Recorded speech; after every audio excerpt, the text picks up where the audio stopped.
What about the labor, sir? I think that I would like to place it on record. So for one example is Employees Pension Scheme 1995.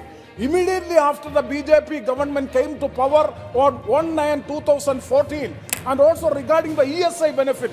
Sir, ESI benefit also, most of the workers now, it is beyond the purview of the ESI medical benefit scheme. Why? Because the ceiling limit is 21,000 rupees. Most of the workers are above the ceiling limit.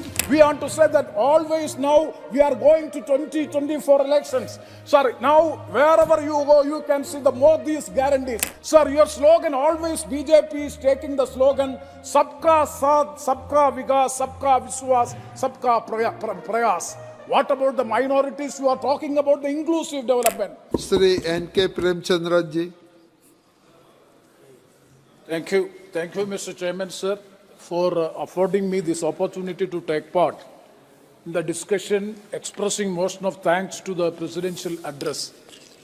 Sir, by virtue of Article 87 of the Constitution of India, it is the responsibility of Her Excellency, the President of India, to address the joint session of the Parliament every year, calendar year, before the first session of the Parliament. And the very purpose of this presidential address to a joint session of the House before the session begins is to state about the performance of the government during the last years, and also to state about the programs and policies of the government in the ensuing year. But it is deeply disappointing to note that the presidential speech, which is having 39 paragraphs, is fully the achievements of the 10 years of NDA government and nothing else other than the 10 years of achievement. And it is absolutely a political statement of the government regarding their achievements, that too for the coming parliament elections. It is a political speech made by Her Excellency, the President of India. So it is deeply disappointing as far as we are concerned. Sir, I have gone through the entire speech, 39 paras of the speech. It is very, very comprehensive, but detailing almost all sections of the society. But you may kindly see scheduled caste, scheduled tribe, OBCs, and also economically weaker sections of the society. Every people have been addressed in the presidential address. But it is quite unfortunate to note that, disappointing to note that, not even a single word about the minorities in the country. Not even a mention in the presidential speech regarding the affairs or regarding the things which the NDA government has done for the last 10 years as far as these minorities are concerned. Sir, your slogan always, BJP is taking the slogan, Sabka Saath, Sabka Vikas, Sabka Vishwas, Sabka Prayas. What about the minorities? You are talking about the inclusive development. Where is the development of the minorities and the affairs of the minorities? It is quite unfortunate, not even a word mentioned in the presidential speech. 10 years of achievement, not even a single word or a single sentence in the presidential speech regarding the minorities. Sir, the second point is regarding the labor. Another area by which the total omission of the word and as far as the state of affairs of the labor. Sir, it is also a deliberate omission. Why? Because it is a deliberate omission means they have done nothing for the labor working class in the country for the last 10 years. Sir, if we go through the last 10 years of the government, the presidential address speaks about here also farmers, industrialists, youth and students, entrepreneurs, and even the street vendors. There is address is there. What about the labor, sir? I think that I would like to place it on record. 10 years of BJP NDA-led government is totally against the labor working class of this country. Not even make a mention of the labor class in the country means they are the part and parcel of the society, not only part and parcel. They are the inevitable portion in the economic development of the country, and in the nation building process they are playing a very good role. And also wealth creators. Presidential speech is very, very vocal about the wealth creation.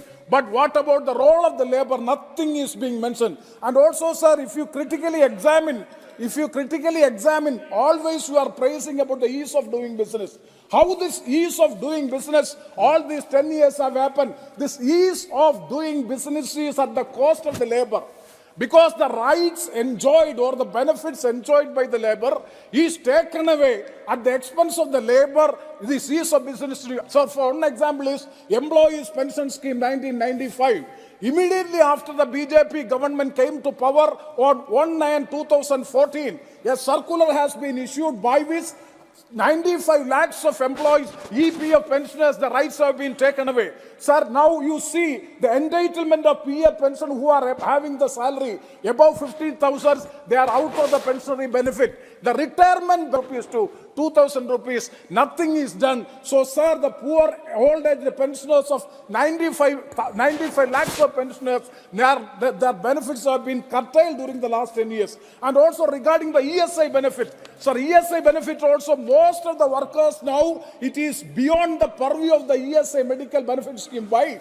Because the ceiling limit is 21,000 rupees. Most of the workers are above the ceiling limit. The government has so many times, the labor minister has assured in this house that will be considered. So far nothing is done as far as the ESI is concerned. So sir, my point is that these two sections of the society, minorities as well as labor, they are totally ignored and nothing is, sir, please, nothing is mentioned in the presidential speech. It is quite unfortunate. Sir, politically speaking, because it is a presidential speech, we want to say that always now we are going to 2024 elections. Sir, now wherever you go, you can see the more these guarantees. Sir, I would like to know from the government, what were the guarantees and the promises made during the 2014 election and also 2019 elections? So we'll bring back the money which is stacked in foreign countries, the black money is stacked in foreign countries, and every household will be given 15 lakh rupees in the account. Where is it? Sir, there was a 2 crores of employment every year. Where is it? Sir, an exponential growth of unemployment rate is in the country. Sir, petrol, diesel price will be brought back to 50 rupees per litre, and cooking gas price will be brought down to 320. Sir, let me conclude this point. And sir, farmers' income will be doubled by 2022, and the housing for all, drinking water all for all. These are all promises, nothing in practice. So my point is, sir, and also, sir, one minute I will conclude. Also, the secular democratic fabric of the country is under big threat. Sir, my point is, if you want to restore the constitutional values and to protect the constitution, the government has to change in the next coming election, and we have to, we appeal to the people of India to vote for the Indian Development and Inclusive Alliance, so as to protect the constitutional values and to safeguard the constitution. Thank With you. these words I conclude. Thank you very much, sir.